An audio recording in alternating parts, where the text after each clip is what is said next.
अब तक पुलिस इस बात को लेकर कन्विंस्ड हो चुकी थी कि पक्के तौर पर हत्यारे ने किसी भी तरह से मुंबई के हॉस्पिटल से वहां बैक्टीरिया चुराया था। चलिए इस कहानी की बैक स्टोरी को समझते हैं। इस कहानी की शुरुआत होती है पाकुड़ रियासत से। प्रेजेंट में यह झारखंड में आता है, लेकिन उस समय यह बंगाल का हिस्सा हुआ करता था।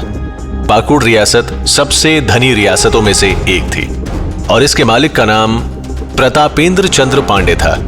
उन्होंने 2 शादियां की थी। दोनों ही पत्नी से उन्हें 2 बच्चे हुए थे। गौर करने वाली बात है कि दोनों ही पत्नी से उन्हें एक लड़का और एक लड़की हुई थी।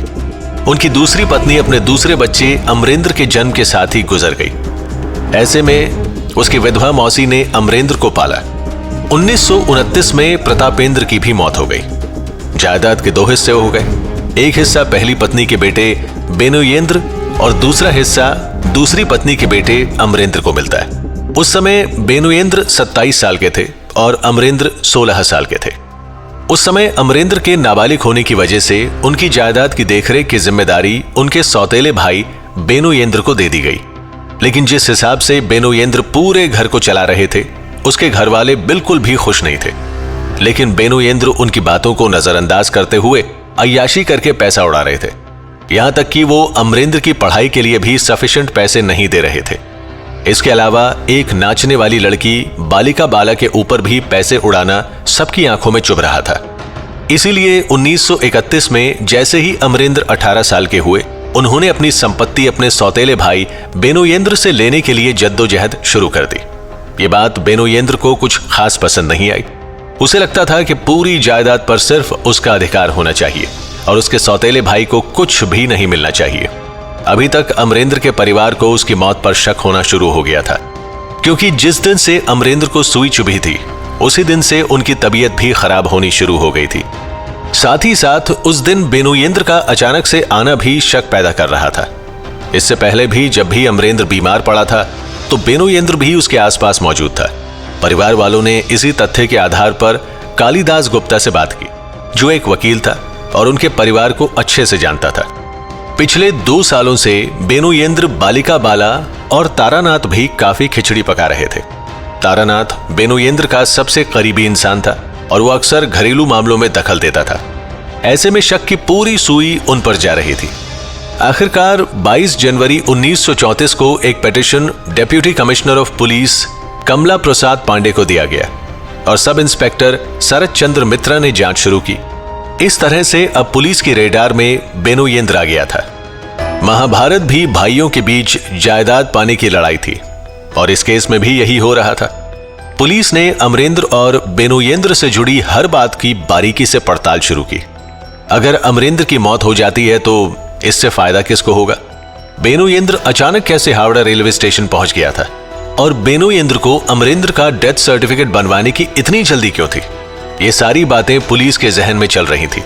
पुलिस ने स्थानीय लोगों से पूछताछ की तो पता चला कि एक तरफ बेनोयेंद्र एक शराबी और अय्याश किस्म का आदमी था, तो दूसरी तरफ अमरेंद्र एक सीधा साधा आदमी था। उन्हें अमरेंद्र के करीबियों से भी ये पता चला कि 1932 में भी बेनोयेंद्र ने अमरेंद्र को मारने की कोशिश करवाई थी। 1932 में जब अमरेंद्र देवघर में छुट्टियां मना रहे थे, तभी बेनोयेंद्र तारानाथ के साथ वहां आ गया। दोनों भाई साथ टहलने गए और उसी दौरान बेनोयेंद्र ने अमरेंद्र को एक चश्मा जबरदस्ती पहनाने की कोशिश की। कांच का चश्मा होने की वजह से अमरेंद्र की नाक कट गई और थोड़ा खून बहने लगा।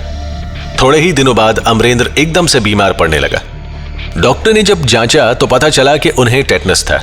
डॉक्टरों ने उन्हें एंटी टेटनस इंजेक्शन दे दिया। दरअसल उस चश्मे में टेटनस के बैक्टीरिया को पाया गया था। अमरेंद्र उस समय भी बहुत ज्यादा बीमार पड़ गए थे। दुनिया भर के डॉक्टरों को उनके इलाज के लिए बुलाया गया।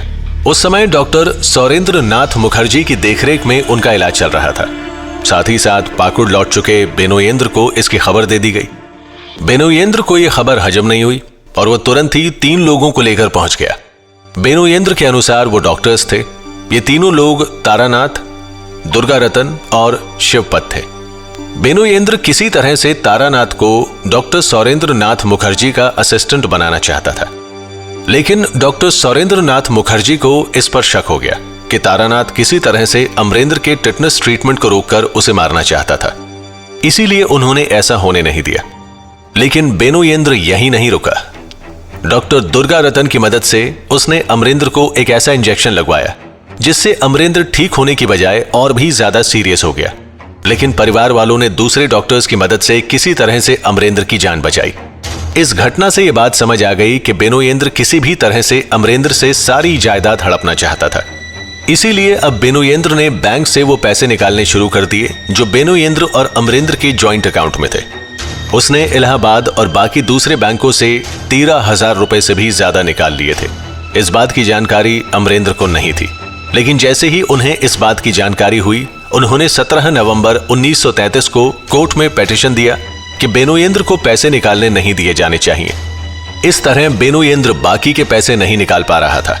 उसे मालूम चल गया था कि अब अमरेंद्र की मौत के बाद ही वो पूरी जायदाद पर अपना कब्जा कर सकता था। इसी वजह से उसने ठान लिया कि अब अमरेंद्र को अपनी जान से हाथ धोना ही पड़ेगा। इस तरह से साजिश की शुरुआत हो रही थी। इसके बारे में हम अगले एपिसोड में जानेंगे।